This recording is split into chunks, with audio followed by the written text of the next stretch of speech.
This is my room.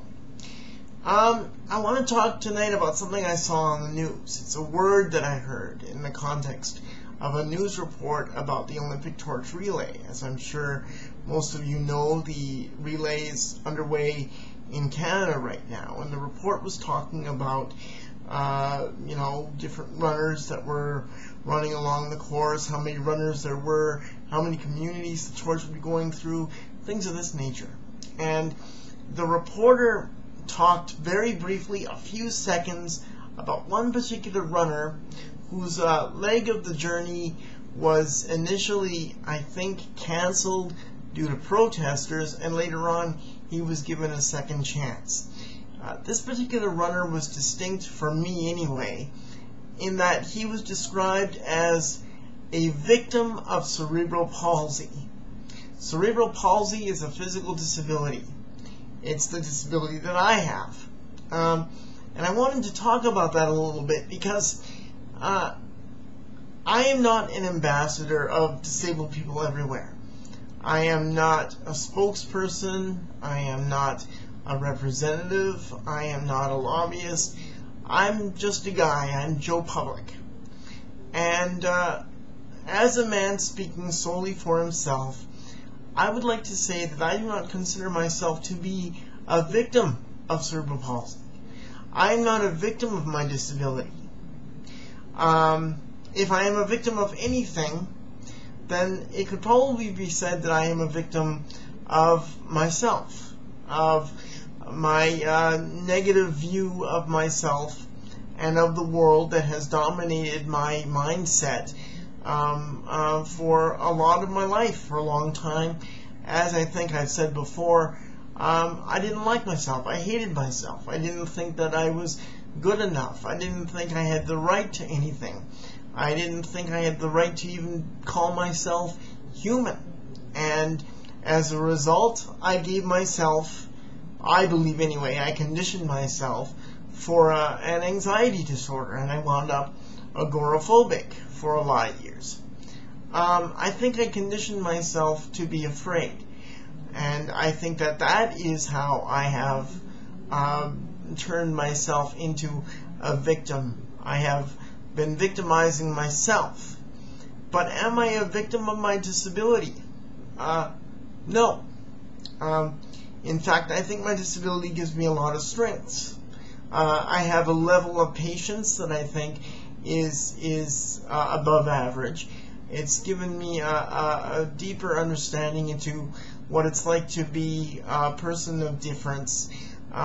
It's given me the opportunity to be more open-minded and accepting of the differences in others, because I've had so many caregivers, roommate caregivers, who have come from a wide range of backgrounds, religious, ethnic, cultural, and so it's been a good experience for me, I think, in a lot of ways.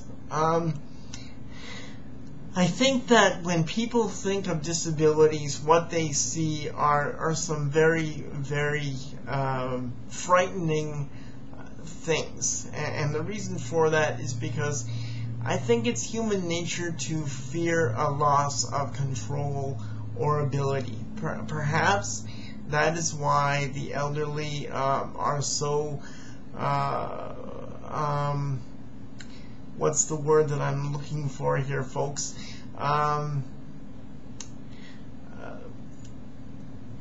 Concerned or offended, perhaps even frightened by the prospect of losing their driver's license. Because what does a driver's license represent?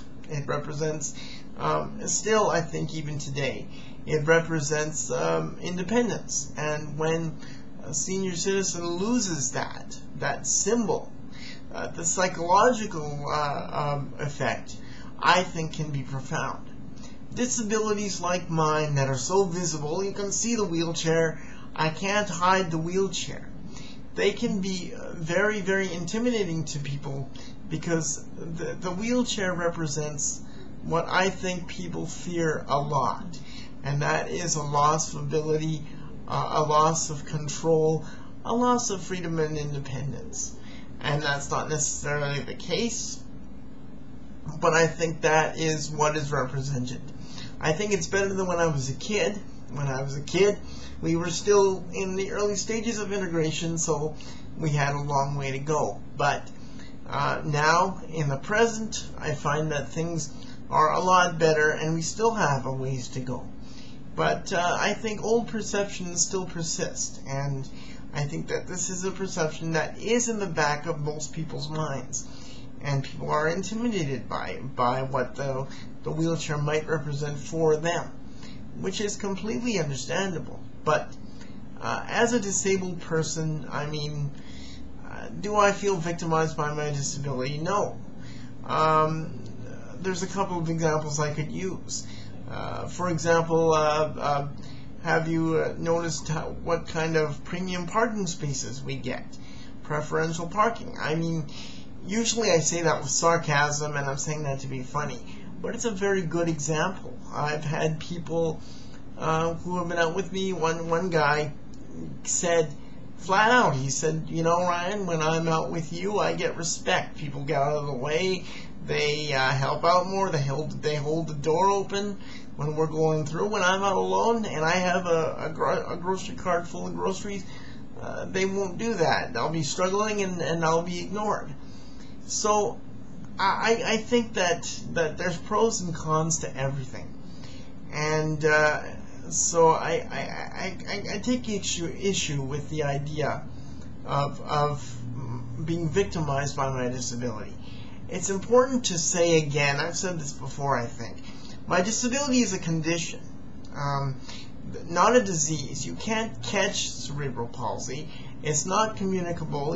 I can't give it to someone by coughing on them or sneezing on them. It's a condition.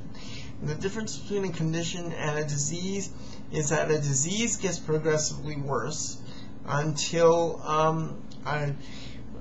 in most cases the host or the patient dies. Cerebral palsy, as I've said before, has a regressive element where there's a period when you enter puberty where things get worse because of the growth of and expansion of bones and muscles. So spasticity can worsen and so on and so forth. But that doesn't make cerebral palsy a disease, because the period of regression, as far as I know, stops. My earlier comments about my speech aside, it's my understanding right now that the period of regression stops.